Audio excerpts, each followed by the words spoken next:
Welcome back. We're talking to Howard Marks, investor and author and founder of Oaktree Capital, about the foundations on which all of us will make important decisions about our finances. Howard, a long time ago, you wrote about a conversation you had with your father early in your career, really early. I think you were still living at home. And it had to do with what it means to buy a stock. And your father said, well, you own a piece of the company and you should think of it that way. We've got away from that mentality. We buy stocks because we hope someone will pay more for it the next day. How damaging is that, or does it matter? Well, it doesn't matter while the escalator is on the way up. But when it stops going up or when it goes down, and you have to say, well, am I going to hold it or am I going to sell out?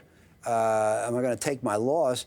It helps to have some understanding of what you say. Why do we buy stocks? The fact that we believe they'll go up is not enough. The question is, what makes us think they'll go up? Why would a stock go up? And the answer is, you should think of a stock as owning a piece of a company that you would like to own for a long time. Not for trade, not because you think it's going up tomorrow, but because you think it has a good future. And if people buy for that reason, and with a solid foundation of belief, when times get tough and prices go down, maybe they have enough confidence to hold on and hold through the dip. And, the economies, like Canada's, like the U.S., have a positive underlying trend. You want to participate in it. Corporations have a positive underlying trend.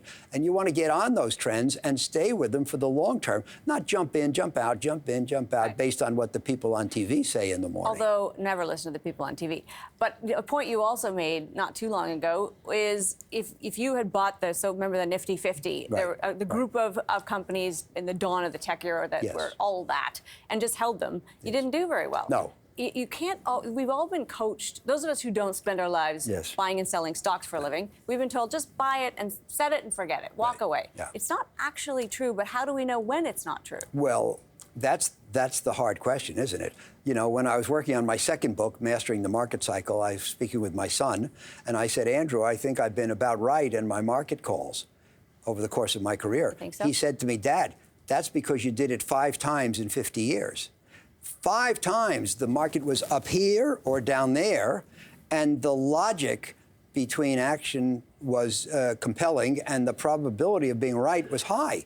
But if I had tried to do it 50 times or 500 times or 5,000 times, my success ratio would have trended toward 50-50. So, when it's compellingly high or crazily low, we should adjust our tactics. In between, I think we should be focused on participating in the economy and corporations and just stay with it.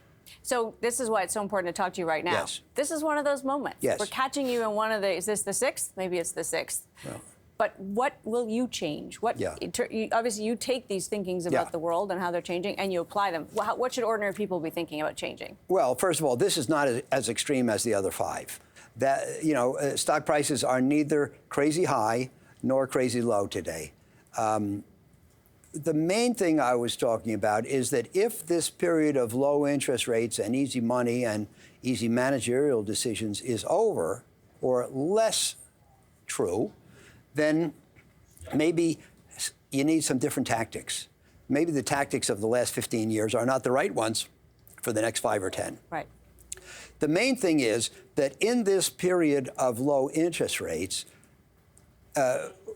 bonds, what we call fixed income, became very unattractive, unhelpful, because who wanted to buy a treasury for 1% or a high-grade bond for 3%? These are not the returns we dream of. And I spent 8 years giving a speech called Investing in a Low-Return World. For us, for lenders and what we call credit investors, we were in a low-return environment, and it's very challenging. How do you get a good return in a low-return environment? The answer is, it's not easy. No.